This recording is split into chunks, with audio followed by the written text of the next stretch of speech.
Brian Barnett is just a regular guy. He's not a doctor. He has no legal license in any field of mental or emotional health. Brian Barnett merely shares the insights he's gained from his personal experiences for anybody who may choose to use such information as he or she personally chooses, while accepting full responsibility for his or her own individual thoughts, feelings, behaviors, and actions.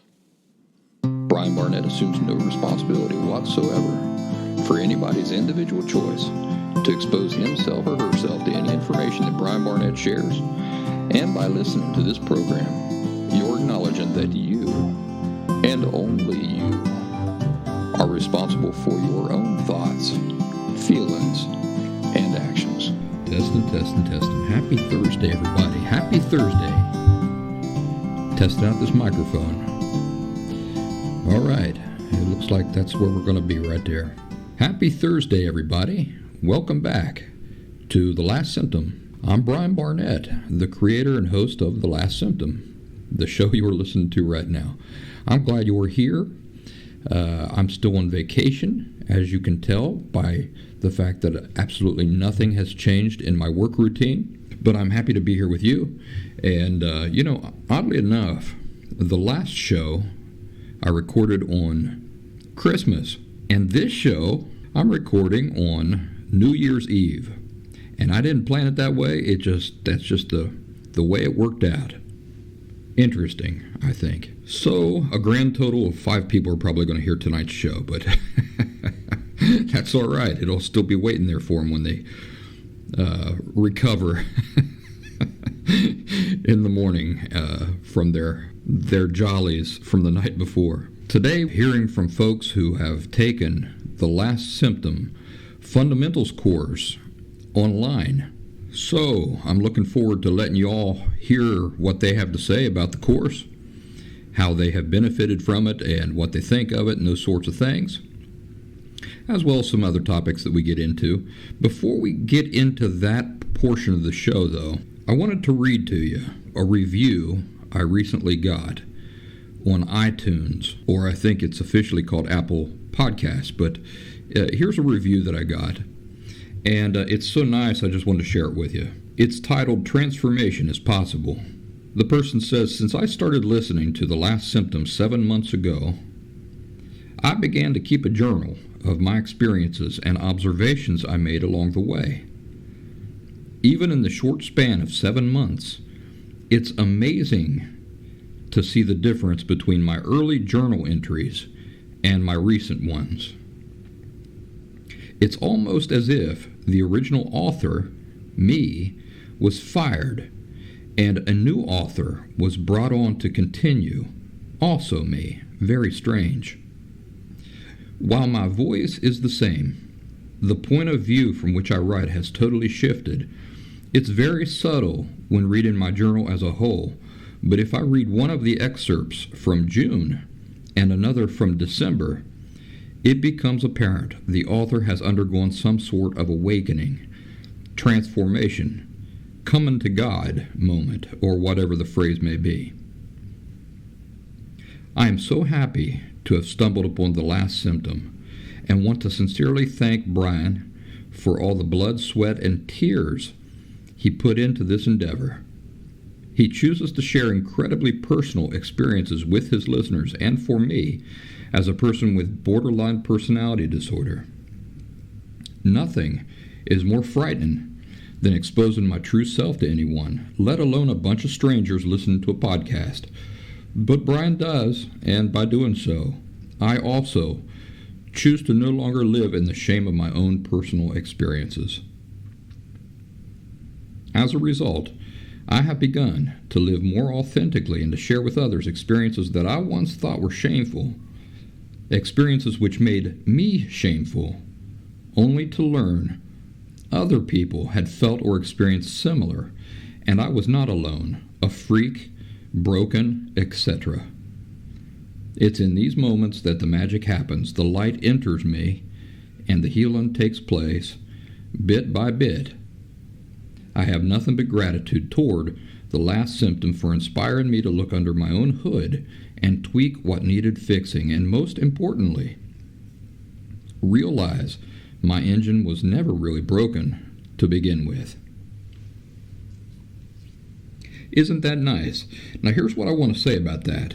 The person who wrote that review reached out to me later and made their identity known to me. And so I knew who I could respond to thank them for that review. And this is what I wrote to them. I just saw your review of the Last Symptom podcast on Apple Podcasts/iTunes. I can't thank you enough for having taken the time to do that. I don't think people in general understand how helpful it is to me in my work. Just a couple of negative reviews on Apple Podcasts, iTunes can steer so many people away from the information I'm offering for free within the show. And unfortunately, it is usually embittered ex-followers and critics who are most likely to experience high enough levels of motivation to take time out of their lives to write reviews because they want to experience a sense of satisfaction in the payback for all of the terrible things I have done to them. Terrible things like talking into a microphone and writing articles that they would never hear or be exposed to, except that they made a purposeful choice to listen to them and to read them. My point is that I never take for granted the gesture of those who take the time to write a positive review for the Last Symptom podcast, particularly on Apple Podcasts or iTunes, since that is what generates by far the most buzz and reputation. It truly is as valuable to my overall body of work as a $500 donation. So I read this so that you know that if you've been enjoying the show and you would like to support my work in a non-financial way, that this really is a wonderful way that you can show your appreciation, you can show your support, because, like I said, just a couple of negative reviews online can turn a lot of people away, unless those couple of negative reviews are dwarfed by the positive reviews. And you know, that brings me to another review that I got recently. Now, I don't know who wrote this review. I just enjoyed it so much that I wanted to share it with you. It's titled, "Finally Someone Who Understands Borderline Personality Disorder." And the author says, "So many people seem to have a black and white opinion about what is valuable about what Brian has to say. His podcast defined the symptoms in layman's terms that the psychiatric and psychology industries cannot seem to effectively communicate to people who have this disorder. You don't need to like everything he says. Take what you want and leave the rest." And this is the part of the review where he or she, I don't know if it's a male or female who wrote this, but the author just nails it. And I'm so pleased by this next part of the review. The person says, "My guess is that the people who rate him with a 1 star are probably people who work in the psychiatric and psychological community." And then the person goes on to say, "I have spent thousands and thousands of dollars with psychiatrists and psychologists, and none of them have been able to help me understand my condition better than Brian has. So, if you're dissing him, I think you might want to question whether or not it's threatening to what you do for a living." And that that's a home run right there, ladies and gentlemen, because there are two groups of people who leave me negative reviews. There are embittered ex-followers, and there are psychologists and psychiatrists. And it's so amusing to me that a person can, have gone through all their schooling, have gotten all their licensing and everything. They can be doing this for a living and still not understand how apparent their insecurity is to everybody around them except for they themselves.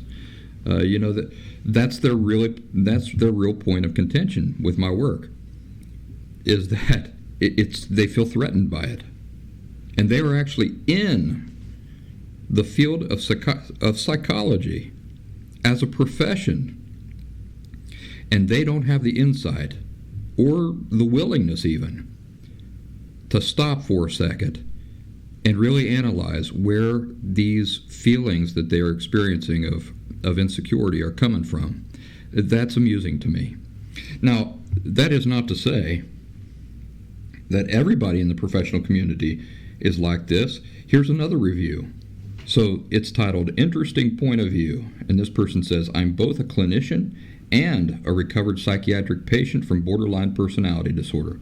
And they've scored the Last Symptom podcast with 5 stars. I agree that full recovery is possible with hope being at the top of the list, the person says in part. So, not everybody, not all psychologists, not all therapists, not all people in the professional community feel threatened by what I have to say. But the ones who leave the negative reviews, it's pretty clear what's going on there. And they should use their years of schooling and professional practice to maybe look in the mirror. So with that said, let me tell you about thelastsymptom.com. That's my website full of free resources. I hope you'll take advantage of those free resources. There are also some paid resources, and that's what enables me to do this work at all. Included in those paid resources are the ability to talk to me one-on-one on a phone call. Also, the ability to Zoom conference with me, video conference with me one-on-one.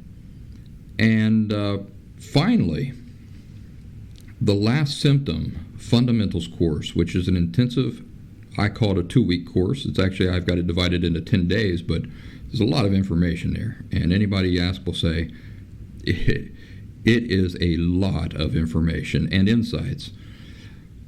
Also, I talk about the course as being a superior replacement to programs like DBT. Informatively, folks, it is much, much more superior to any of those programs. So if you're interested in insights and in genuinely getting better from an emotional disorder like borderline personality disorder, the Last Symptom 2-week intensive online fundamentals course is what you're interested in. And you can access that from thelastsymptom.com. With that said, let's get into today's show. And this is part 3 of some interviews I did with participants of the Last Symptom Fundamentals course. We're going to hear what they think about the course. We're going to hear some things about their lives. You're going to just enjoy the heck out of it. So with that said, I'm going to let the tape roll.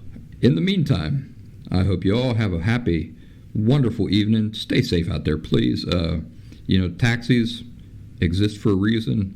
We're living in the modern day where you can just get on your phone and get a ride. So if you've had too much to drink or whatever, just stay safe. That's my only interest.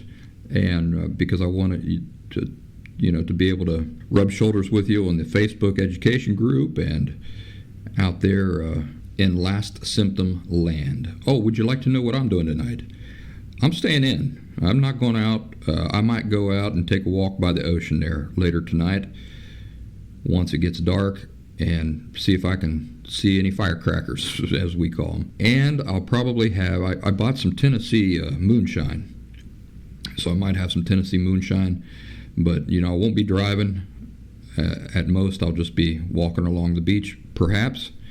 And then later tonight, I'm thinking about maybe splurging on a movie and just taking it easy. What plans do I have for the rest of my vacation? Is there anything that I have not done yet that I had wanted to do? Yes. I wanted to write a new song while I was here. And I don't have my guitar with me, but I do have my Apple GarageBand. And I thought that I could come up with a good tune and work out some lyrics for a song. And so that's what I've got planned. Also, some painting. I wanted to do some watercolor painting, and I haven't got to do that yet. So only a couple days remaining on this vacation of mine. We'll see if I get to do both of those things. The song, particularly, is something that I'd like to work on. I have a a theme in mind, and I even have kind of a rough tune in mind for how I'd like the song to go. So maybe I'll share that with you guys if it turns out. If it don't, I ain't sharing it with you, because I don't share the stuff I ain't proud of. So you guys stay safe. Here's the show for today. Darin, mind if we go with you? No, I don't mind. So I have a lot of social, like, speaking anxiety. So I've just been terrified since the time I was little. So I envy you a little bit, Brian, that you were a speaker. And you always said the worst part was right before you were going to go on, I think. Oh man, I was dying of a heart attack. Yeah. But I mean, once I go get out up there there, to the podium 2 minutes in, I'm good. I'd probably just pass out. You know, if I walked out to the podium, I probably wouldn't even be standing anymore. Listen, I felt like I could have. I felt like this is the worst idea in the world. I can't believe I have to get up in front of like 200 people. And then they'd say, Brian Barnett, come on up here. And I'd be like, oh. First 2 minutes, I'm telling you, I'm dying inside. I just have to fake it for 2 minutes. After that, I mean, I couldn't even talk. Like, I would just be like frozen, you know? So, and then if I did talk, I'd stumble over my own words. So if I stumble over my words, it's still from that. So any specific questions, Brian? Well, I would like to point out that I've only had 2 live classes for the fundamentals course. You were in the very first one.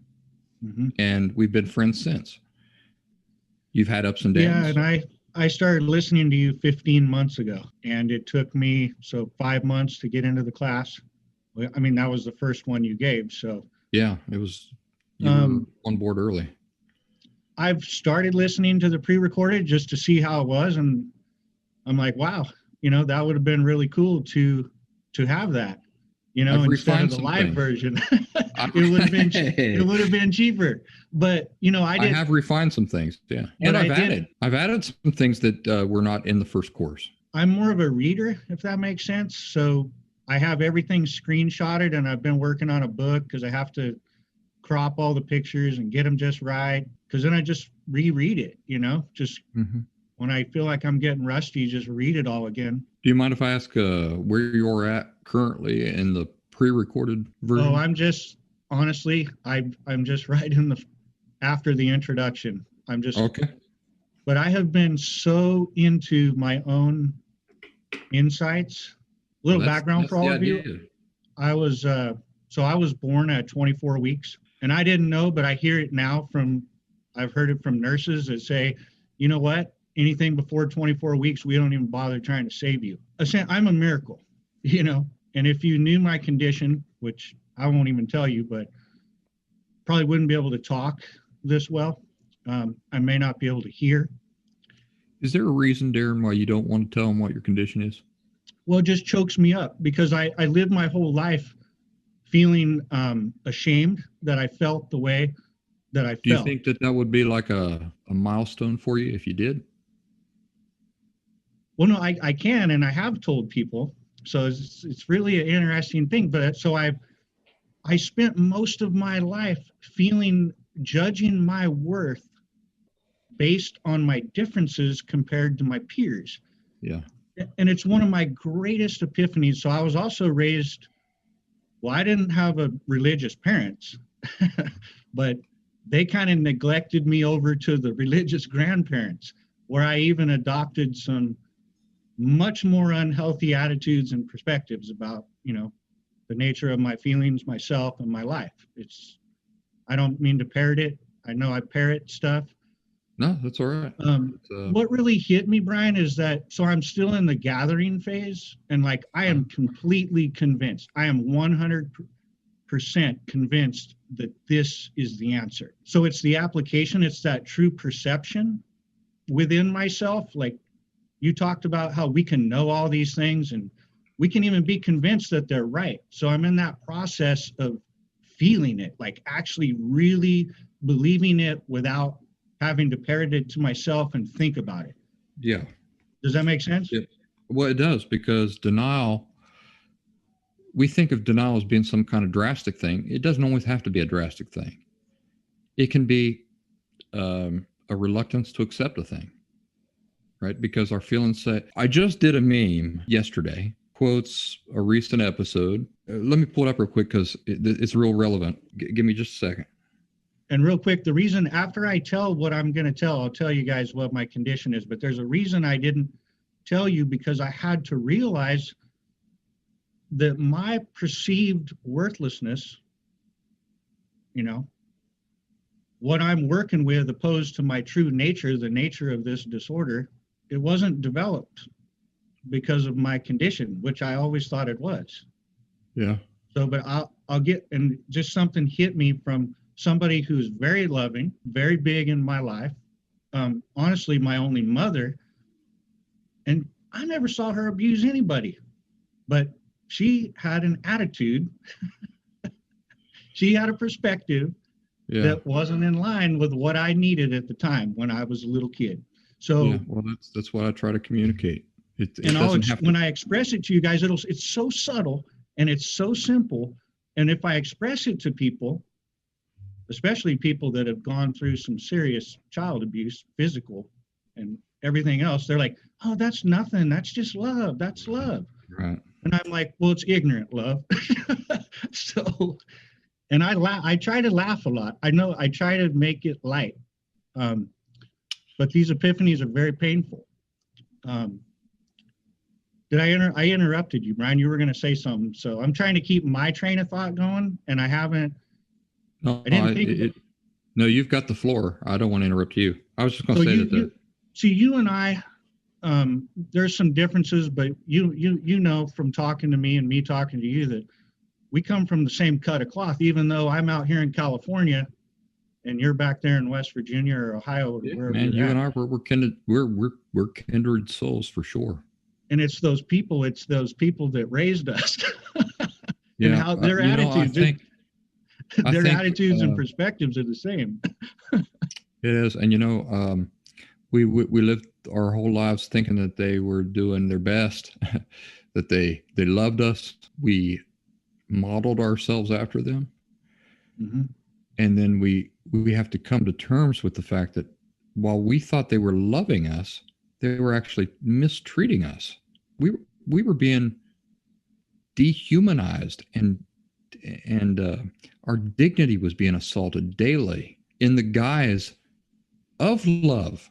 That's painful. It's painful enough to say, well, they didn't love me.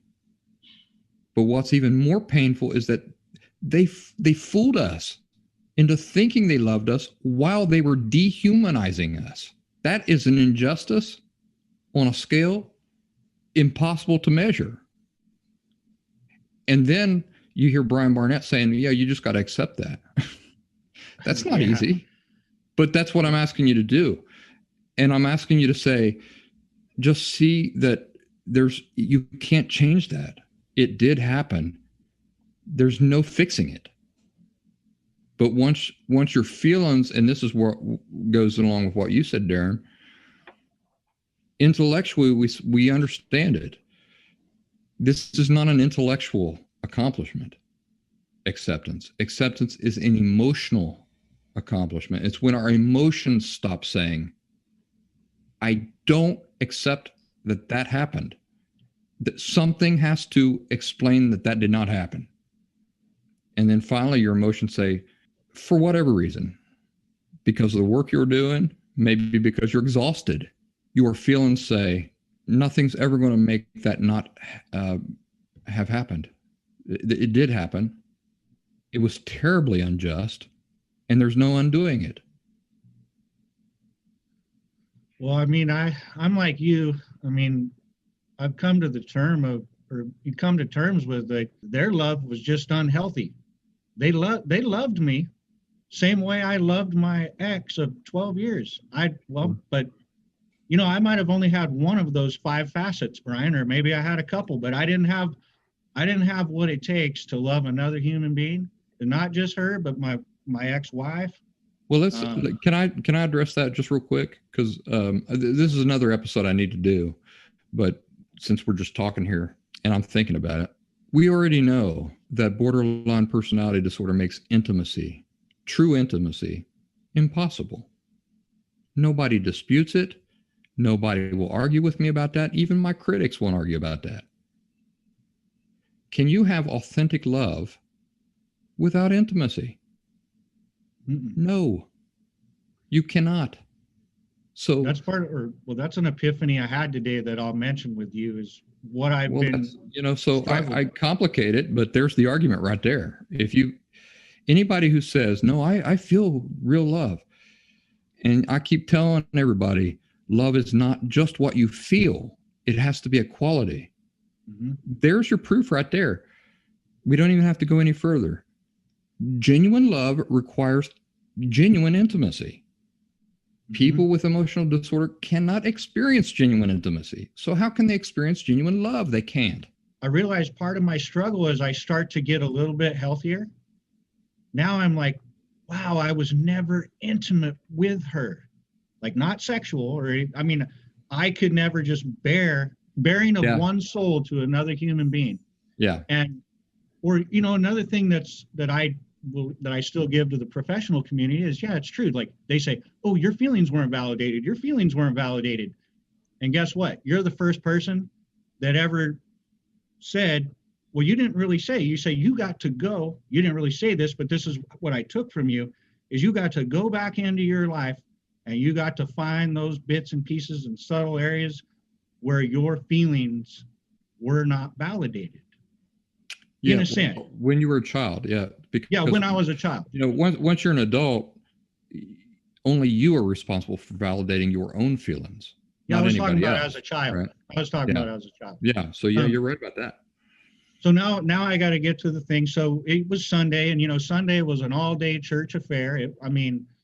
We got ready for church, and we went to church, and there was Sunday school, and then there was church, and then after church, somebody came over because there was some food cooking, and that was all afternoon, and then there was Bible study in the evening, and I make a joke about it, but then it seemed like Monday and Tuesday was getting ready to go to church on Wednesday, and then it was Thursday, Friday, and Saturday was just still getting ready for Sunday. I mean, it was a lifestyle. When we weren't in church, we were getting ready to go there. So we're talking about it, right? Yeah, and it was constant. I was preached at a lot. I probably could have a degree in theology without even any education. Well, some of the conversations I've had with you, I say, boy, this guy here, he knows the Bible. Yet I didn't used to understand why it was a struggle to have a relationship with God. Like, why would God wouldn't love me? I'm a worthless piece of shit. Right. And I struggled. So I cried this morning, actually. I just broke down. I was like, this is bullshit. Because then I tried to tell myself, well, I don't believe in God. And I can't deny that either, because I do believe in God. So what were the circumstances, Darin? Were you praying, or what was the circumstances? No, I was just thinking about denying myself and not validating my own feelings and lying to other people and just not being intimate with myself about who I really am and what I truly believe. Does that make sense? Yeah, it makes sense. I'm just trying to get an idea of what had you just gotten up from bed, or were you having breakfast? I was having some coffee. I was just standing by the heater because it was cold. We get cold and really hot here. So yeah, you can tell Eve, it was 116 here last summer when we had the fires going. Holy mackerel, Eve, you got to come up with something better than that. That's super hot, but we do 105, 106, 107 all summer long. Is this normal for you? Do you get up in the morning, you have your coffee, and you kind of ruminate, just let your mind, you just think? Oh, this is brutal because I've been going through all this regret and remorse. And I mean, I'm not pining over my ex, but this stuff's just coming at me now, like all the shit I've done, all the shit I did, all the shit I didn't do. You know what I mean? It's just coming at me. This is for me. This is what I need to feel. This is what I need to process so that I can see it. Did you identify with anything that Brad was talking about when he was talking? In fact, I probably need to exchange phone numbers with him. Just, my history with AA, just good to talk with other people about some of these things and share insights and experiences. So back to that. So we used to sit at the kitchen table every Sunday and we would have these people over, right? it'd be people from church or what have you. And my grandma used to always be like, well, you know, Darin, he's a miracle. He's God's miracle. He wasn't even supposed to live. And the doctor said if he didn't have a good set of lungs, he wouldn't have lived. And then as I got older, I was like, well, maybe that's why I used to yell and scream so much. I had good lungs. Because I used to drive them crazy. I mean, they called them, my last name, and then they'd tie the word Fitz on the end of it. I had these fits, I guess. You know, Darin, I just checking the chat. Abby says that she was born at 24 weeks also. Okay. And I had a heart surgery. They had to wait 3 months because I had the hole in my heart. And, you know, I mean, from when you take all this in as an adult, guess what? You know, I'm a miracle. I am. So that's the adult perspective. But when I was a child, my grandma would say that to everybody. And everybody, you know, all this stuff. And I'm thinking to myself, I didn't realize it at the time what was going on, but it was kind of like, I don't fucking feel like that. That's not how I feel. When I go to school, I don't feel like a miracle. I feel different. But it was always known that you don't express yourself. Somebody was saying that too. Like, you know the old saying, Brian, children are to be seen and not heard. Yeah. Like you just didn't have a voice. So I just kept my mouth shut. With everything that you've taught us, it's like I used to struggle because, well, you know, I'm a miracle, but I don't feel like a miracle. So my feelings so what I was feeling was wrong because they were right. They were the teachers. They were the gods in my life. You know, I couldn't. Yeah. I can see that. Yeah. So can I explain that just in case anybody missed it? Okay. Darin's saying everybody's saying this, but he's feeling the opposite. So his feelings must be wrong. That's pretty deep. So it's the invalidation. You're not feeling what they're saying you should be feeling. Instead, now here's and so I'm always working on both sides. So that's the unhealthy perspective of it was unhealthy. Their perspective was unhealthy because I wasn't an adult. The truth of the matter is I am a miracle. But the unhealthy perspective is that, well, here we go. Now we'll get into a possession. I was not an individual. I was a fixture in the family. I was the youngest. And so I was just this possession of theirs. You know, I see myself as that. I wasn't an object, but I wasn't my own. So then we could go into codependence, and I hate that term. So I'm very dependent. Like I'm the youngest one, and my dad's the only one left alive. Like I'm it, and I don't have children. So it's kind of that you know of. Oh, yeah, I'm pretty sure. I was pretty careful. So, all right. Anyhow, you're gonna make me blush now. So back to that. Yeah. So the healthy thing would have been for my family, and they didn't do it. They didn't have the ability to even think about doing it. That now I could get into ability and capacity. All this stuff's coming at me. Like I work all this shit out sometimes in short order. Sometimes I get little pieces, but they could have come to me and, you know, they could say, hey, how's it going at school? You know, how you doing with your peers? You know, you know, how you were born, you know, how does that affect you? How do you feel about that? Because then I could have been like, here you go, get ready, pack a lunch. you know the old saying, pack a lunch. Do you think that you would have been, do you think you would have felt comfortable even if they had given you that opportunity out of the blue like that to say, well, this is how I feel? Honestly, though, you're exactly right. I would have known that subconsciously that it was okay. And you're right. No, subconsciously, I knew you keep your mouth shut. Nobody talks around here except for grandma and grandpa. And it's mostly it's grandpa. Because my That's grandma, what I'm thinking. Like, even if they had given you the chance, you would have been like, I'm gonna be strategic here and I'm gonna lie. Probably so. Right. Yes.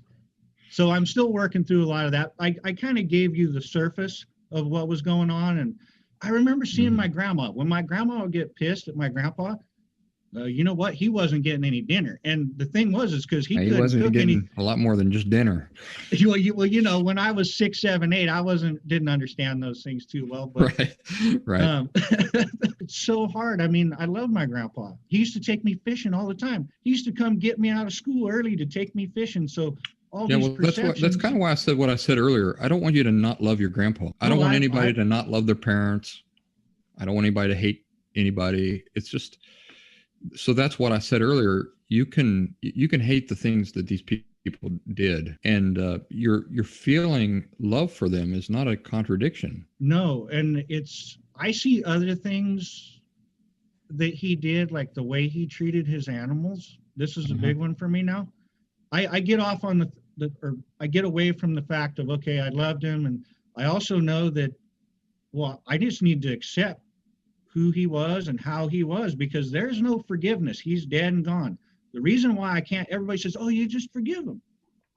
And it's like, no, because, and the reality of it is he can't meet the requirements. So I'm left with acceptance. Right? Am I right about that? He cannot come back from the dead and meet the requirements. And even if he were here, I don't think I would be able to express these things to him anyway. So it really comes down to acceptance. And I'm reiterating that to you, Brian, because you've talked to me a couple of times and says, Darin, it sounds like you're just feeling some denial, like you're just working your way towards some acceptance, and yeah, it's a tough one, but that's what I'm doing through the work. Is accepting we have first of all, I'm just honored that everybody trusts me. And I just can't believe I'm sitting here in front of all you guys. Everybody that I talk to has this unique personality type, and I just love every one of them. And Darin, you're one of the most colorful. Well, I mean, what I'm saying is that you're one of the ones that I love the most, because you're very distinct. I really worked on, when everybody else was talking, I was afraid that I was going to lose what I was thinking about, and then I'm like, well, I think Eve had the same fear. That's why she wrote down some of the things that she wanted to say. I'm just doing it off the cuff. That's why I asked you if you had questions. Well, okay. When was the last time you robbed a bank? I'm kidding. No, I know you. You and I, we go back a long ways. I will say this. So you're right at the beginning of the pre-recorded fundamentals course. Yeah. And you kind of gave us a glimpse, but what's your feedback? Because you've been through the live course. What do you think about the pre-recorded course so far? I just think it's a great idea, because it doesn't, because when we're in the live course, it seemed like, all of us want to say some things, and then we have the little intermission where we can come back and talk to each other and share phone numbers or whatever. Yeah, it's just like you could do it at your own pace, and it's nice. I hate to say it. I hate to say it's superior, but it's superior in that there's no distractions. But one thing I wanted to let people know, I don't know if it's like that for them, but first time I heard Brian, so my ex-girlfriend, partner of 12 years, she goes, you got to listen to this guy. Because by this time we'd been struggle. I mean, just talk about struggle. I knew I had BPD, but I mean, for all intents and purposes, I was hell on wheels. That's how I describe how I behaved. And I listened to Brian, and I still love that podcast. Brian, you talked about the girly calendars at the mechanic shop. And I mean, it was just like a storytelling. I was all eyes. Yeah, it was just like a story, like you were telling this story. And kind of breaks my heart to this day that her push was about me. Because, bless her heart, I'm not going to even go into that. No, but when I heard that, it might be after some time passes, you might say, well, it's the best thing that ever happened to me in my whole life. Well, I know that it is, and I'm kind of struggle because I got to do my own. I'm only responsible for myself. I mean, I can't control other people. I can't control what they listen to or what they believe. But just being real, Darin, would you say that really? I mean, because I think this is your primary issue right now. is acceptance. I mean, you really get hung up on some of the injustices that you've suffered, don't you? Oh, well, and that's the other thing for people. Like, I went through what I call, like, my crisis began about almost 40 months ago, like almost 3 years ago. And then I was so destitute, I couldn't afford really to do anything. So then it became into like, okay, so you go to AA, you just got to quit drinking. Okay, well, no shit. I've known that for a decade. But, so I was doing all the things I needed to do. But then it was county programs. I had a county program. Then I had free, like, clinics where I could go get therapy and EMDRs. And I mean, I was just going to do it all because I'm like, you know what? My life is going to, like, it's bad. And it's not going to get better unless I really attack this. I went through all that. And the interesting thing, Brian, is my denial. And we've talked about this. Remember my saying that bullshit bolsters denial? Bullshit strengthens denial. Denial, we love to be in denial because we don't want to hurt. We do not want to feel this pain. So if anybody gives us anything that we think is doing us any good, and if we start feeling like it's doing pretty good, or we're patting ourselves on the back and all this stuff, well, I started to feel better, but then I ended up in a situation where I got back into the same dynamic in the same relationship, and I wasn't even cognitively thinking about what was going on. And all of us, then the shit really hit the fan. I was lost because I was like, look, I just did all this work. I thought I was better, and now I'm worse than ever. I mean, I became worse than I had ever been. And it's still to this day, it breaks my heart, but I'm letting all of you know, and well, you're here, so you know that what Brian's saying is true. And when I look at this, it's like, you know what? I tried all that other bullshit, and Brian's stuff's not bullshit. I mean, I should have just say I tried all the bullshit, and I fell off a ledge. I thought I was at the bottom of my life. I thought I was on rock bottom. Guess what? There's another level, and I fell off that cliff.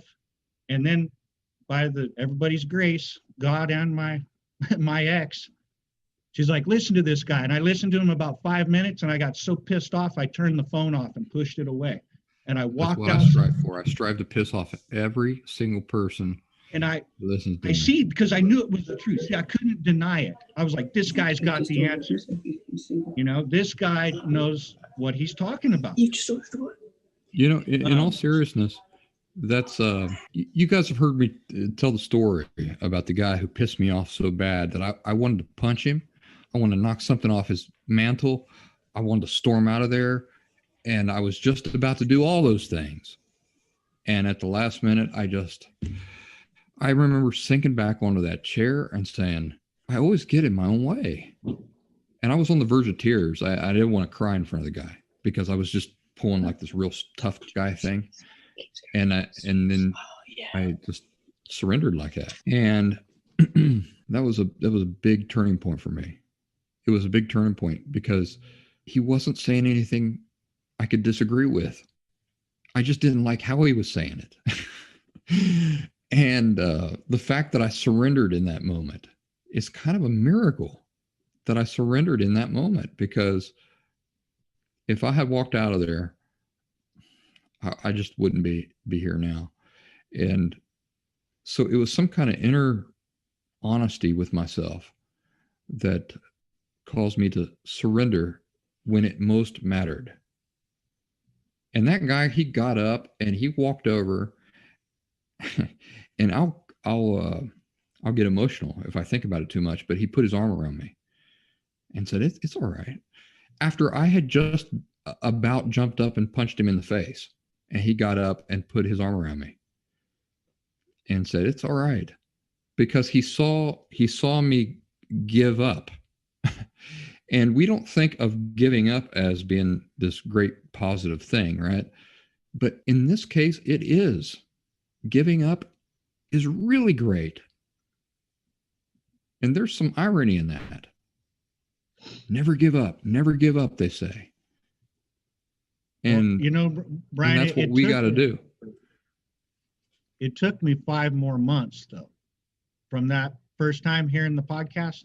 Yeah, but if it takes you 10 years, it don't matter as long as it happens. Well, but what I really wanted talk to people out there is if they're just listening to your podcast and they ain't really, like, maybe if there's nothing, like, if they're really just trying to grasp it all, like, some of your stuff is just like Greek. Like, that's the denial that was still in place. I couldn't really hear it. I could hear some of it, but I couldn't apply it. It was like oranges and fish eyeballs, and I'm like, what the fuck is he talking about? Excuse the language, but but when I took your class, that's my best episode. But that is the beauty of the pre-recorded course, because you're like, okay, this is what all those podcasts mean. This is where that comes from. And so once it's all broken down, it's like, whoa, then things are just clicking, and, we're getting insights immediately. And then it's like, oh my God, like, this is heavy. This is too deep. Thank you for that, Darin. I like that. Yeah. Thank you. One thing about that breaks my heart, and I'll just put that to rest. My care for my ex now isn't like this pining codependent thing that it used to be.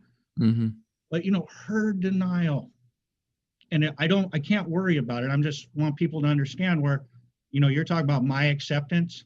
For me, it's just accepting that she's going to have to do just whatever she's going to have to do, because as Brian, she used to donate to you and listen to you. She did. She supported me. Yeah. But I think, and I don't know. And I thought, here's the thing is, and we won't talk about all the egregious things that I did over the years, but I had finally come to this place where it's like, I think we'll divide it into chapters. Well, we need another show. I'm kidding. Dedicated to me. It's got to be dedicated to me. So, but I kind of really felt like, wow, babe, like this is it. We can finally, we don't have to go through this shit anymore. But it was already too late. Yeah, well, the thing I'd say about that, Darin, is there is a combination of things right there, right? It is acceptance, but it's also regret. Regret is the appropriate, let's put it this way, it's the constructive emotion when people are doing things that we personally don't think is best for them, right? Guilt's not appropriate. Shame's not appropriate. There's no other thing that's appropriate. It's just regret. And regret is kind of a beautiful emotion, because I regret the Holocaust. I regret all the atrocities that happened to the Cherokee. My mentor was Cherokee. So every time I read any atrocity about Cherokee Indian, I have great regret. But I didn't participate. I couldn't have prevented it. Nothing will ever change it. And regret is one of those emotions. It's like, it's a negative feeling, but it's not accepting culpability in any way, right? It's not saying I could have prevented it. Regret is as far as negative emotions go, it's so useful because it's so elastic. It can just be used in so many circumstances. Oh, that your cat got ran over. I regret that. And you can feel negative, bad feelings about it without being involved in it, right? And so your ex is kind of like that. You can't control her. She's got nothing to do with you now. Well, to be honest with you too, I'm not really so mad with her. We'll talk about this later, you and me, I have a disdain, not for like my therapist, because I give her shit. I give my therapist shit. Are you still seeing the same one that you were seeing? Yeah, she works for me. I don't work for her, so right.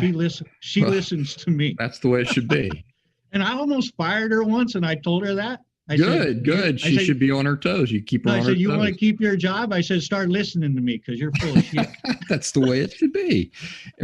Truly, that's the way it should be. There are so many out there. You could drop her and have a new one tomorrow. So really, they are working for you.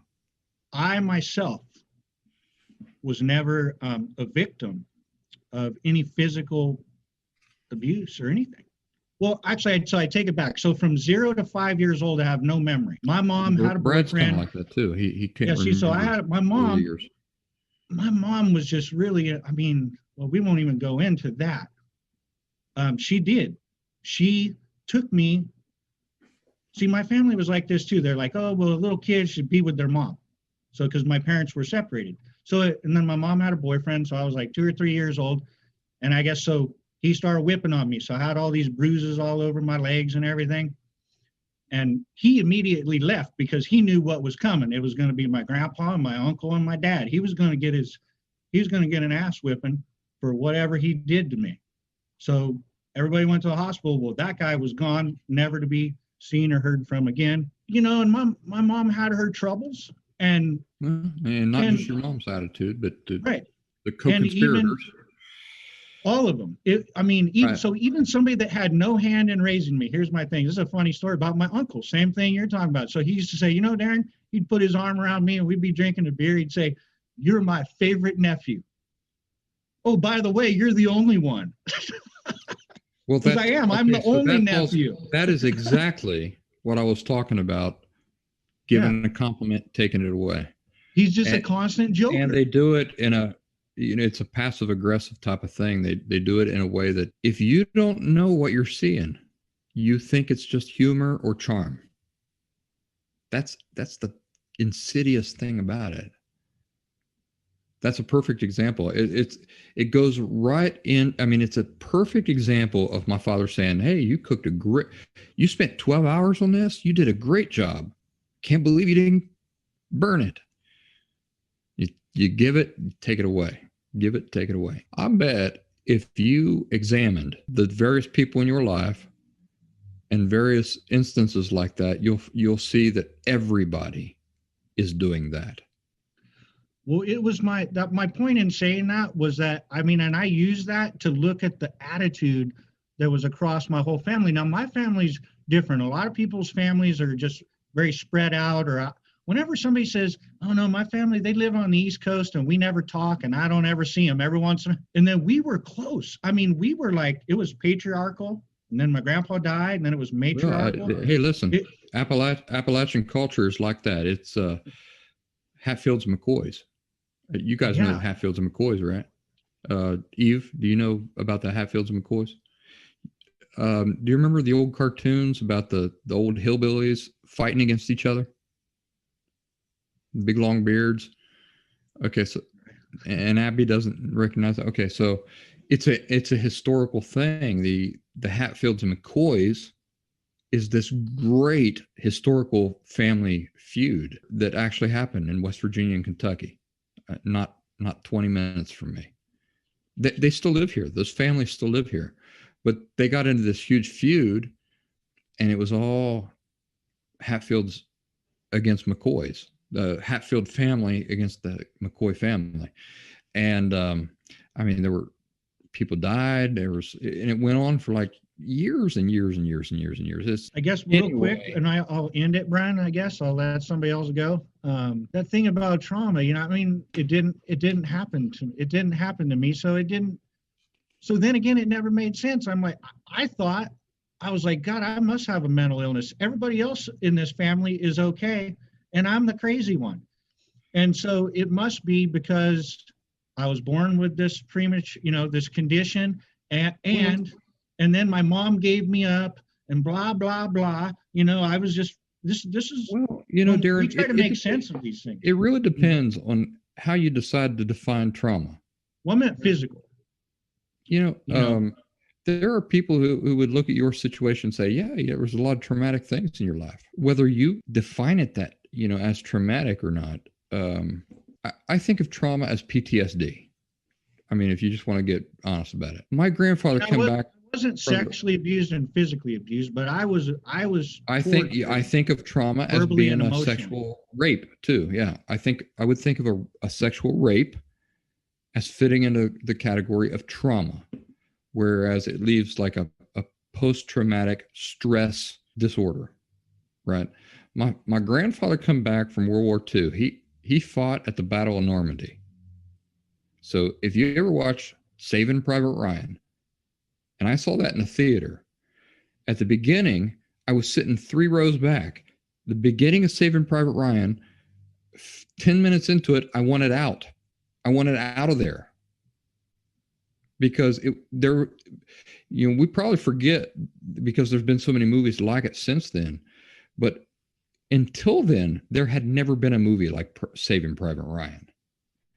And we were sitting 3 rows, me and Jordan, my friend who died, sitting 3 rows back, and I felt like I was there, and I was scared, and I wanted out. Everything was horrifying. I wanted out. And he leaned over and he said, "Your grandfather was there. He was right there. It's like one of these actors is your grandfather." To me, that's post-traumatic stress. It's like you come out of something like that, and your fear response, you cannot turn it off. Borderline personality disorder is not PTSD. It's not your fear being stuck. So every once in a while, I get people saying, so-and-so genius, famous psychologist says that BPD and PTSD, they're the same thing. I don't care how famous he is. That guy is full of shit. It's not the same thing, because I was never in a war and I never experienced any kind of fear like that. But I figure that people who experience like, a rape or something like that do experience that same nature of fear. Let me see. I've got some chats here. I just want to check the chats here. I guess so. A defining moment. There you go. I don't know if it, because it's a given that, I didn't understand what you were saying about how, if two like unhealthy people get with unhealthy people, right? It's just how it works. Because if people, emotionally healthy people, that's just the way it they works. don't stick around very long. It don't take very long till the, till the a shit healthy floats to person the won't top even or commit whatever, themselves to something like that. It's like me. It's like me. I say I never want to have anything to do with heroin. All right, does not appeal to me. I don't want to ever even get near that stuff. And then I meet some girl. She's like, "Hi."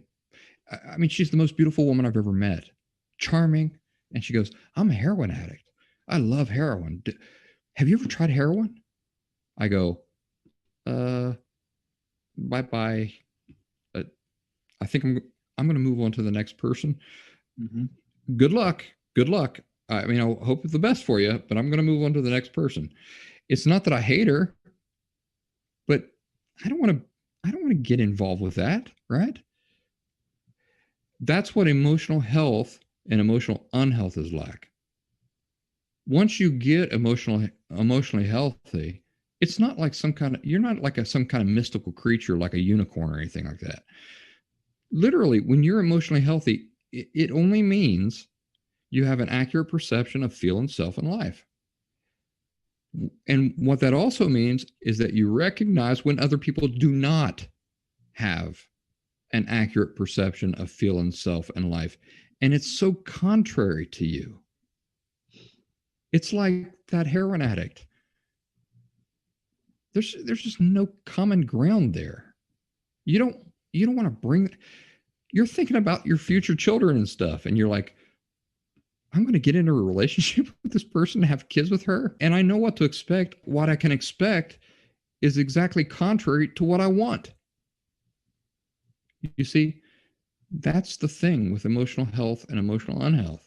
When people do not perceive accurately feeling, self, and life, you say, "You're a great person." You are a great person. You don't have these things down, and it's not going to work. You don't want anything to do with it. It's not a harmonious relationship. It's not that they're bad. It's not that they're bad, right? It's they're unhealthy. Good or bad has nothing to do with it. It's that they're not healthy.